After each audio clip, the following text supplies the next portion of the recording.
সম্পৃক্ততা ছিল না এবং যুবদলের সে কোনো কর্মী না, সে আমাদের যুবদলের কোনো নেতৃবৃন্দ না।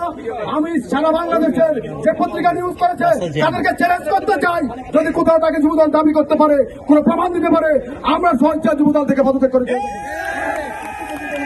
একটা সন্ত্রাসী সে যুবদলের হতে পারে না।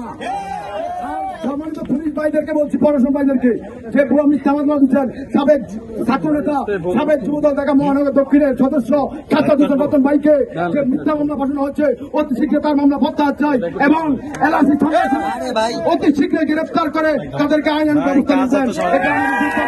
এটা যদি না হয় আমরা কর্মসূচি দিলে অনির্দিষ্টকালের জন্য আমরা কর্মসূচি পালন করছি।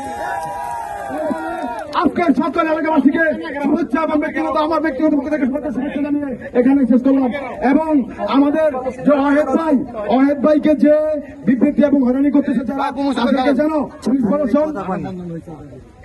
তাদেরকে যেন পুলিশ প্রশাসন অতি শীঘ্রই আইনানুগ ব্যবস্থা করা হয়।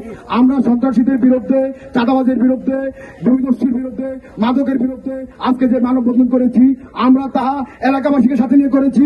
এই দেশে যেন কোনো সন্ত্রাসী কার্যকলাপ না চলে এবং আমরা কখনো সন্ত্রাসীকে প্রশ্রয় দিব না। শুধু এই অঞ্চল না, সারা বাংলাদেশ সন্ত্রাসীকে প্রশ্রয় হবে না ইনশাল্লাহ। এই পক্ষে আমাদের সকল কঠোর আছে, আমরা কখনো অবস্থানে আছি। সবাইকে ধন্যবাদ। নিরপেক্ষ, সত্য প্রকাশে আপোষহীন।